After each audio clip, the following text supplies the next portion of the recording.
What is going on, everybody? I am back today to talk about an indie film that was released in Canada. That the initial release for TIFF, I think, was 2022. It was released in Canada in 2023. But I've seen this advertised on Prime Video a few times, and I read the description, and it sounded like something that was right up my alley. And after seeing some reviews, this movie has gotten quite a bit of praise, and the plot sounded like something that was right up my alley. And I'm really excited to tell you about I Like Movies today. I Like Movies is directed by Chandler Levack. Socially inept 17-year-old cinephile Lawrence Queller gets a job at a video store where he forms a complicated friendship with his older female manager. So I was really excited to watch this movie. Like I said, read the plot description, read a couple of reviews surrounding it. It sounded like something that was right up my alley, and this movie was wonderful. The best way I could describe this is it felt like a warm hug with some hard gut punches in the middle of it.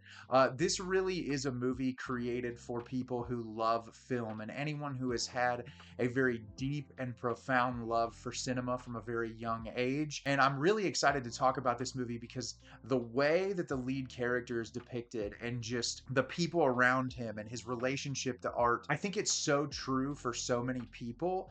And just the execution, it was so brilliant. And I just kept thinking about, like, I've wanted to see a movie that kind of tackles this subject matter through this type of a lens for so very long, and it's perfectly done, and it's a movie that I'm going to be thinking about for quite some time. One I can't wait to own physically, and I'm looking forward to telling you a few reasons why today. So the beginning of the film, we are introduced to Lawrence and his friend Matt, and they spend a bunch of time together. They like to record these home movies. They watch Saturday Night Live together, and I believe the film takes place in 2002 2003, right around that time frame. And Lawrence lives at home with his mom, his single mom, and he is obsessed with movies. They are his entire life. He watches a lot of obscure cinema. He says his favorite director is Stanley Kubrick. He loves Todd Solondz. Like, he goes through all of these different filmmakers that are just incredibly important to him. And his dream is to go to college at NYU. And we see him. He was supposed to do this film project for school, does something completely opposite, tells his professor at school that he just didn't care about the subject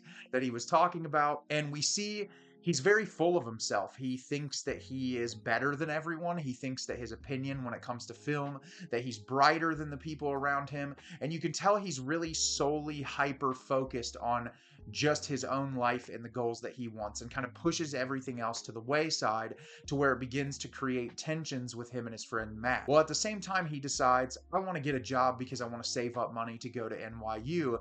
And there's a local video store that he goes to nonstop, and he's like, hey, if I work here, I can get free video rentals.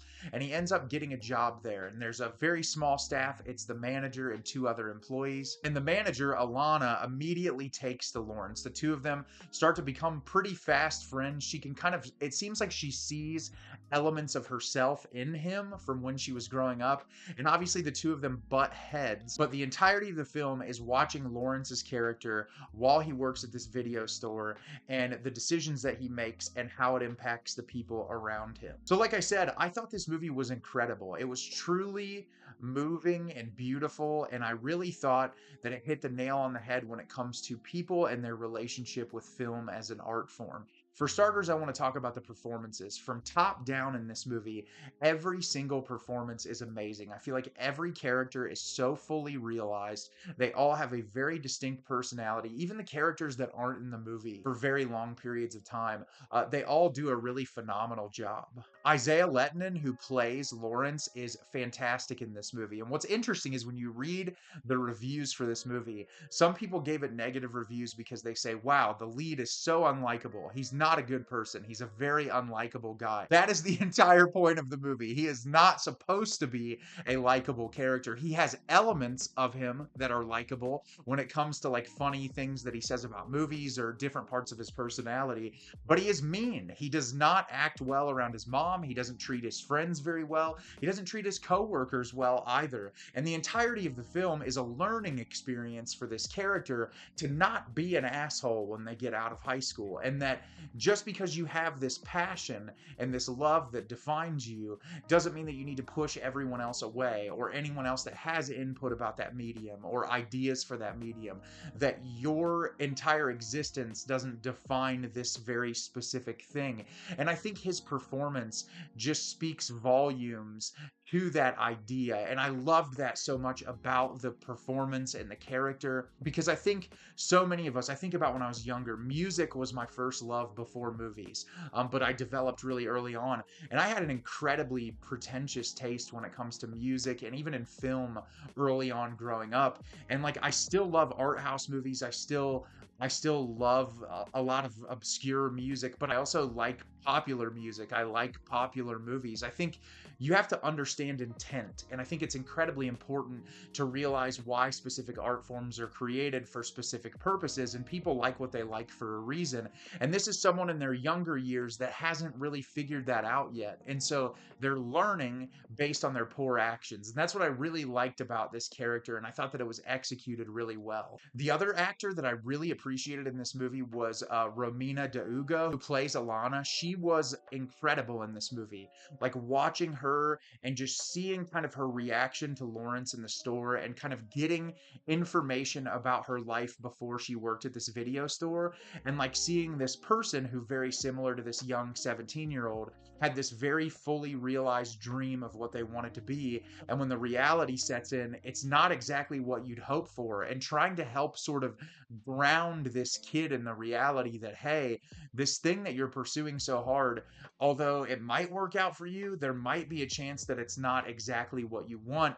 And then like trying to get them to realize like there's more to life than just like shelling yourself off for this one thing. And I thought their relationship, like having this relationship between people who are pretty far apart in age, that have experienced life differently, but developed this kind of strange friendship at a period in life where they both need it. There's elements of this that reminded me of Paul Thomas Anderson's Licorice Pizza, of these people that are very different age-wise and have experienced life in very different ways, but come together in this moment to learn from each other. And I just really liked that about this movie. I thought it worked really well, and their chemistry was great. It's beautifully shot. This movie has some really great editing choices. I thought the cinematography was brilliant. I really like whenever we would cut to things shot on 16 millimeter or the home video camera, and just the aesthetic that it brought to the movie overall. I feel like that love letter to cinema. You can tell this director truly loves film and really cares about film, and that is shown in every single frame of this movie through the really great cinematography. And I also loved the musical choices in this. I thought that the score to the movie and just the music that played along in the background really helped just accompany you on this journey. And it just was a very immersive and easy to watch experience. And like I said, I went to film school. I have a film production degree. I love movies with every fiber of my being. Like, it's funny, similar to what the character talks about in the movie. If I didn't watch a movie every day, I'd probably be miserable. And there's some days I don't get to watch movies, but watching movies really, when I was younger and I went through a lot of really intense emotional trauma in relation to my family and things that I've experienced, movies were an outlet for me. It was a way for me to escape and not feel alone. And I felt a lot of times like filmmakers, and when it comes to music, musicians, were speaking directly to me about struggles and experiences that I had in a way that other human beings in my life didn't. And you're watching a movie about a character who clearly, one of my favorite scenes in the movie, and it's such a quiet scene, is when Lawrence goes to the theater to watch Punch Drunk Love when it's first released. And he sits down and you just kind of see his initial facial expression, and it's like all that authentic joy and love for this medium exists in that particular moment. And that's what it is for so many of us. And what I love is we get those brief moments, and we get great moments like this couple with a pregnant woman looking for a comedy to watch, and he recommends them to watch Todd Solondz's Happiness. It was one of my favorite scenes in the entire movie. A lot of really great references in the film that I appreciated. You get moments like that, but you also see where he is incredibly flawed and the things in his life that he needs to work on. And even the relationship with his mom, where we learn about the trauma that they've experienced experienced in relation to Lawrence's father and the way he acts towards her and how she's clearly trying her best to be the best mom imaginable, and it just has a kid that is unwilling to adapt, and seeing him break relationships and do things that cause him to have the hard reality of life to set in. And I thought the message of the movie and where it went in the third act was incredibly beautiful. It really moved me, like hit me really hard, and it's just a wonderful experience. This is the type of movie that I constantly look for. This is easily going to make its way onto one of my favorite films of the decade. This is a movie I could see myself watching again and again and again. And I really hope that if you listen to my opinion and you like the recommendations I put out there, I would implore you, go rent this movie. It is fantastic. And if you love cinema the way I do, you're going to appreciate this movie a lot. So have you seen I Like Movies? Did you love it? Did you hate it? Leave me a comment down below and let me know what you thought. I thought this movie was phenomenal. I loved everything about it, and I'm already excited to watch it again. As always, if you can like the video and subscribe to the channel, helps me out a lot and lets me know the type of content you're looking for. I'm always putting out new material and look forward to getting more out for you in the near future. And as always, everyone, thank you so much for watching and have a great rest of your day.